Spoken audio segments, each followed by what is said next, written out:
I'm on my way to MOMS to get my 600-mile service on the Triumph Street Triple RS.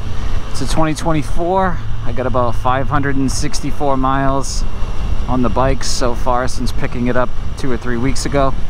Bugzy and I have been going pretty nuts on our new motorcycles. We really love the reliability, the get up and go of everything, and the ease of, I guess, all the modern amenities that you see on this mother right now.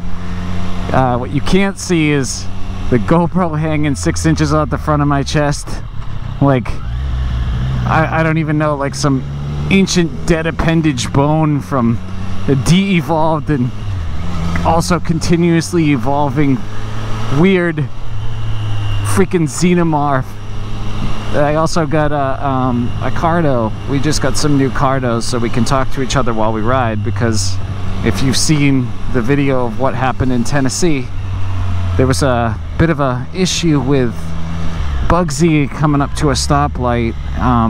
It was just a new riding area over a highway overpass in an unfamiliar place, and end of day riding and a little bit of fatigue probably played into the fact that we were cruising at about 60 to a red light. I saw it, Bugzy didn't, and I couldn't tell Bugzy, hey, look up, stop, slow down, because we had no way to talk to each other. So, you know, as we've grown the channel and learned to share with you all our journey in motorcycling and reconnecting with our bikes and the road, it's been really cool to take your advice and things like Cardos and different safety gear and what to wear, proper all the gear all the time, baby. And it's definitely not something that we ever had previous to starting the Bugzy channel, because we've been essentially riding alone, either individually or just with the two of us. Granted, we pretty much just ride with the two of us now, but we're growing our network. We're going to be doing some cruises with more people. And it's interesting to share this journey with a wide community now. And you can see that everybody out there rides for different reasons. They look out for each other. About, you know, sharing instances of issues that they've had, learning how to ride in different ways. Hey, check it out. Whoa, Jesus. Okay, so I tried to stay behind the line enough not to get run over by that bus, and you can see exactly why. Yo, intersections are insanely gnarly. Okay, anyway, what I'm excited about getting out of this service, which again is a foreign thing to me because I've never owned a bike with a warranty. I've never owned a bike newer than a 1999, and that was a TTR 250 Yamaha dirt bike. I've always wrenched on my own bikes. This is the weirdest thing I've ever done, which was pay money for a modern motorcycle, accept the terms of a warranty, and then have to go to a dealership to have my oil changed. But according to the warranty, the 600-mile service needs to be completed at a Triumph dealership. Whatever. You could debate that Massachusetts or the United States has that law that I can't remember the name of, that protects consumers in the face of warranties, and saying that if you keep your receipts and change your own oil, you'll be okay. But I don't really want to poke the bear just yet. So I'm going to go here for the 600-mile service, see how it goes. What I'm really excited about is how the bike's going to perform after I pick it up, because I did have a slight cough. It was like an ECU burp around, I don't know, I'd say 360 or so miles. I was on some twisties in between 3rd and 4th, doing like 45, 50, 35 to 50-ish, depending on the road, you know, straights and twisties. And it just died in a corner in 3rd or 4th gear. I talked to service already, and they said that's not unnormal, because these ECUs are dynamic and they're designed to learn you as a rider, and being that the bike was new, it didn't really, I guess, it freaked out is what they said. Freaked out, that's cool.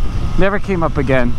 Other than that, it's just been a little peachy beast, little lemon, little metallic cosmic lemon. So anyway, then back to the whole entire oh, so anyway, yeah, they said they do an ECU flash just to make sure that I'm completely good. So anyway, I'm excited to see how it runs after. I'm expecting it to run the same. I put a completely meaningless and 100% aesthetic wind visor on the front. I don't know if it does anything. I've not taken this on the highway yet. I do feel a decent amount of wind on my chest right now, just even going 45, 46, 45, whatever on these back roads, but it's a naked bike and I love it.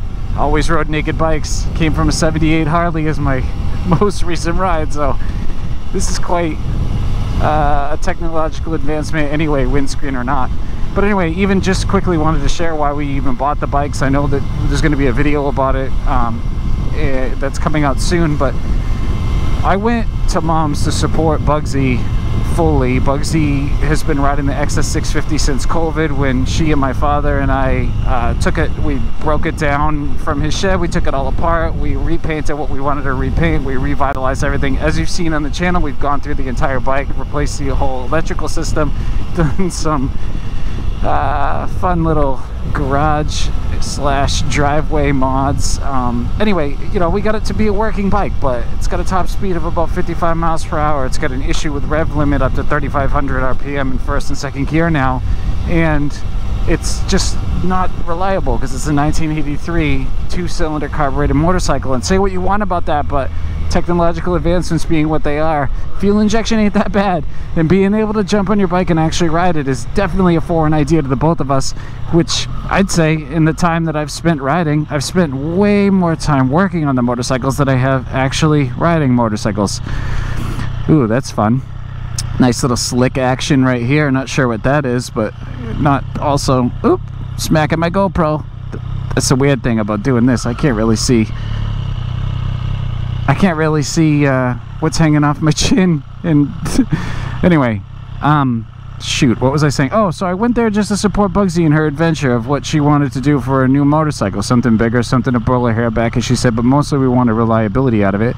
And I knew that I'd be getting a bike eventually, and I, you know, just thought that would be February or March, because I was going to save up for it and do it that way, because we both hate having debt and running credit cards, and we hate loans. So anyway, I made the mistake of riding the RS demo bike, and that was the end of that. I figured out how to get a down payment together and made a spreadsheet, as I do with everything, and create a situation where I can have a 3-year loan paid off in 9 months. So that's the journey that I'm on. That's why we did this. I couldn't be happier. I have buyer's remorse with everything. I can't buy a freaking sandwich without wondering if I should have got the Italian over the meatball or vice versa.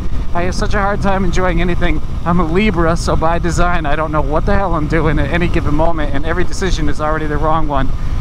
So for me, this little big beast, this little Bethesda, this little freaking lightning bolt of lemonade salad, yeah, probably best purchase I've ever made. Haven't regretted it one day. I've ridden more in the last 2 weeks than I have in 15 years, and this is all dead ass serious. Just as serious as this is the worst road probably in Massachusetts. I don't know if you can tell because of stabilization, but about every 15 feet there's a testicle crushing bump, and I'm right up on my tank. So like, this is, yeah, this is fun. Bugzy wanted kids, so thanks Triumph, but not sure that's in the cards anymore. A dog track action over here. I think they raise virtual dogs now, like freaking Tamagotchis on a screen. You sit around at a bar just like pounding butt heavies, and I want to believe smoking Virginia Slims. Oops. Smoking Virginia Slims, the God stick, and betting on your doggies. Woo, baby, you're gonna open her up a little bit here. Let's see how this goes. Let's see how this goes. I haven't really gone that fast on this bike yet because the braking period says don't go over 5,000 RPM, but you know, sometimes you gotta do what you gotta do. Ooh, baby, smooth as butter. I could never ride this fast on my Iron Head. Holy no. I feel like it would just either vibrate itself to death, or a wheel would fly off, or a cylinder head would seize. Like, I don't know. I don't know. But, yep. Oh, and how could I forget, for my birthday, Bugzy got me a, I can't reach it and I'm too afraid to look down, but Bugzy got me a nice Triumph lanyard keychain thing. We ended up with 5 of them somehow. She thought she was buying one and we got 5, so we're each gonna take one, and we'll have a fun little competition in a coming video to give the remaining 3 away to some subs. So check out, or be on the lookout for that anyway. Not really sure of the details. Not even sure I'm supposed to be sharing with this with you, so might just grab myself a room at the Stoughton Motel for the next month. Stay there. Just doing a little avoid highway action right now because I still got my old oil that's probably laden with metal chips that I don't really want to be smanging up into my valves at like 9,000 plus RPM. So this is actually the reverse direction for the MOMS. Well, it becomes the test drive street, which is really cool. At the end of this, there'll be a stop sign. When you go straight past that, then you're actually on the MOMS test drive route, just in reverse. And it's a really nice road. I mean, Bugzy and I have come down here now about 3 or 4 different times. Not even just going to MOMS, but going elsewhere, and this just ends up being the way to go. And just weird, she said the other day too, how the way things work out, like we'd never really been over this way because we don't go to Patriots games, and you know, and unless we're going to Bass Pro or something, I get like a deal on some gummy worms by the quarter ton. We're not really over here. But now, since having a renewed interest in motorcycles and finding MOMS, I feel like we're over here just about as much as we spend time at our family's house, which is pretty funny. But yeah, so right here, Porsche, nice little Porsche, little Porsche, way I say. So that's where Bugzy did some scrambling. If you see that scrambler video, she did some scrambling. The MOMS test ride cuts back to Route 1 that way. But we're gonna take it this way to the Route 1, the section of Route 1 where you first get on the test drive, and then it's just like a, I don't know, quarter mile to MOMS. It's a very nice little road, little farm road. There's a campground up here that has horses that you can either like look at or rent to look at. I don't really know, but we ventured in there the other day because we were curious to see what it was all about, and it's actually cool. It's like a decent sized campground, which I never knew existed. And Bugzy and I have lived in this area, or you know, southern Mass, not South Shore. Someone said to me the other day, we're shore adjacent, but definitely the south end or south side of the state anyway. And yeah, I'd never been on any of these roads. I never knew this was here, and it's freshly paved, so that's super nice. That's the right there, the Shandy Normandy Farms. You can get a horse. You can look at a horse, dude. Kid, you got $5? You can look at this horse for like 20 minutes. It's like $4 a minute, but it's sick. Get your Instagram out. Kid, get it. Go get your dunks. Put your socks hat on sideways, brah, and just look at this horse. Yeah. Anyway, I don't know if that happens, but if they're not doing that, I really do think that they're missing out on a massive opportunity to bring in some, you know, diversified forms of cash flow. Who wouldn't pay 20 bucks to look at a horse? Look at a horse or looker. I'm looking at the, ooh, baby. Meat patty. Gotta hit up some Mickey D's on the way home. Maybe get a quarter pounder with chi, quarter pounder with squirrel. But seriously, rest in peace, that little baby. It's not the way I want to go, but if it's gonna be on the road, please make me flat. Complete annihilation. We're almost there, and I get to leave this little Manjalo, this little cosmic yellow Manjalo with all its friends. The service center at MOMS, taking a whiz. Little dog taking a whiz. Yeah, actually the only thing that I don't like about the MOMS test route is you have to sit at that left right there where this Toyota Prius or whatever is pulling up. And people do about 65 miles an hour on Route 1, and you're just sitting there on a motorcycle with nobody behind you, hoping that someone's not texting, and they just come right up behind you and turn you into a flat squirrel. All right, Mr. Bus Van, be my wall. No flat squirrels today, baby. Ooh, Mr. Bus Van had a trailer.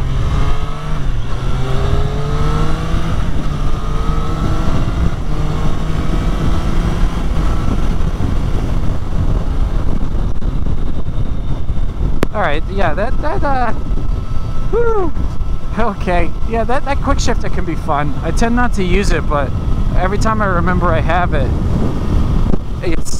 there's nothing quite like it. I can't even freaking think right now.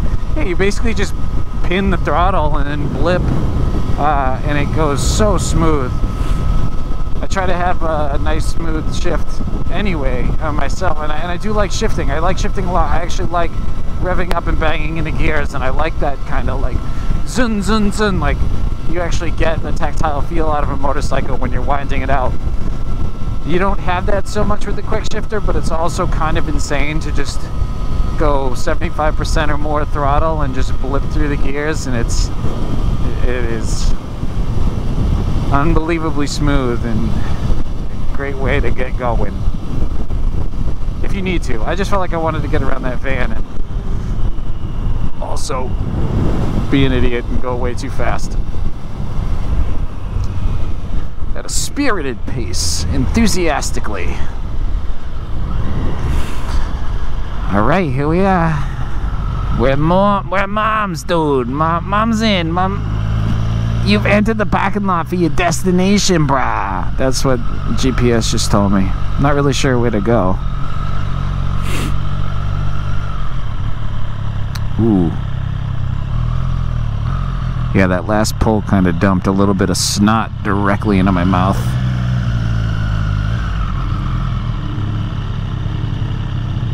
Alright, anyway, bye.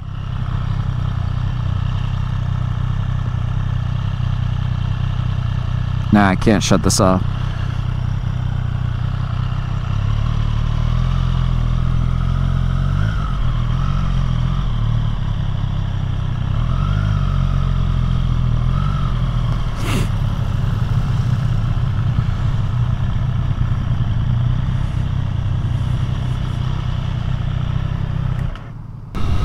Alright, what's up everybody? This is part 2 of the Motovlog. Just picked up the bike, headed home from the 600-mile service at MOMS, and they said that everything looked good with the amount of metal shavings that were in the oil, all expected for the break-in service, and clean bill of health. They also mentioned a couple of updates to the ECU and maybe flat. I actually, it's on the paperwork that I haven't looked at yet. I was just like to hop back on the bike and cruise. And I'm not sure if it's all in my head, but it feels like not necessarily territory of a different motorcycle, but definitely a motorcycle that doesn't mind screaming a little bit harder than it did before I dropped it off. Maybe it's just the magic of being able to ride this in the 6,000 to 8,000 RPM range, which I was trying to stay away from before, but now I'm just 100% in love with. It kind of feels like that's where all the magic happens on this bitty. So anyway, that's it. So first impressions of the service was very happy that I went with the dealership that I went with. Mom's treated me right. I was in and out in a day. I brought it over on Tuesday morning and picked it up on a Wednesday afternoon. And the service price was $364, which was, whoa, sheboygan. That was my bad. I was definitely riding too fast. $364 was the original, or actually was like the out the door price. It was originally quoted at $450, which again, $450 is pretty steep for an oil change, but everything that it comes with, I was happy to pay it to keep the service record clean for the warranty that I want to maintain for, I don't know, the next 10 years plus, however long I have this little bitty. As it stands, I don't see myself ever moving on from this bike because I don't know. I mean, it doesn't feel like I'm ever going to be want for more power on the street at all. I mean, as right now I'm cruising in 4th gear around like mid 40s to mid 50s, and that's about 4,000 to 6,000 RPM, and that's going to get me anywhere that I want to go. And the way the power band on this bike works through the mid-range is so smooth that, I mean, you can really like not be sluggish on it into corners, but you don't really have to be banging through 3rd, 4th, and 2nd all the time, and then you can kind of just donk the throttle on the exit of the turn and stay kind of in the same gear. Not that I like to ride like that. I do like banging through the gearbox. I like shifting around, but I just can't. I couldn't imagine myself on anything bigger around these types of roads. Maybe if we lived in like, I don't know, Arizona, going through some of the desert red rock stuff, some of the like really more spread out things that Bugzy and I saw on our road trip when we went out there in 2021, maybe a bigger bike. But even then, I'd be riding alone because the MT10 would be just smoking Bugzy, and that's not fun. I think that the The Scrambler 1200 paired up against this 765 is a really good fit. Or she can honk too. Bugzy can get a honk on. Bugzy can get a pretty grunty honk going that definitely keeps up with this bike, and vice versa. I mean, we've come off some lights where I was thinking, who the hell is this chick right now? She's friggin' flooring it. She's got that wrist floor, that floor with the wrist hand jamming. Anyway, and I don't know if it's all in my head or what, but you know, probably it is all in my head, but it definitely feels like the bike woke up a bit. Just gonna sign off with saying thanks for checking out our channel. It really means a lot that you are all so engaged in our adventures and what we're doing here, and I look forward to many more years of being weird as hell on YouTube with all y'all to witness. So that's about it. I'd like to get one little pull in before I have to go to bed, but and by bed I mean just get home, but we'll see. Let's see, maybe I'll do it right here. Just do a little hoonage, a little pull. Yep. Yes, sir. Yes, sir. Anyway, that about does it. Bye.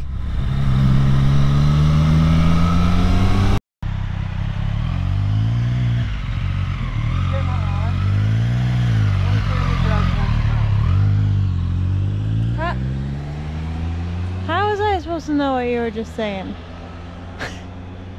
You just drove by me talking and I have no idea what you're saying. So if you're editing this later and you're like, what did he say? I'm gonna say, I don't know what he said. Oh, I just missed it. I'm not a good camera person today. He flew by. And I was like, oh, I should get that at the top of the street, and then I didn't. You can get a horse. You can look at a horse, dude. Kid, you got $5? You can look at this horse for like 20 minutes. It's like $4 a minute, but it's sick. Get your Instagram out. Kid, get it. Go get your dunks. Put your socks hat on sideways, brah, and just look at this horse. Yeah.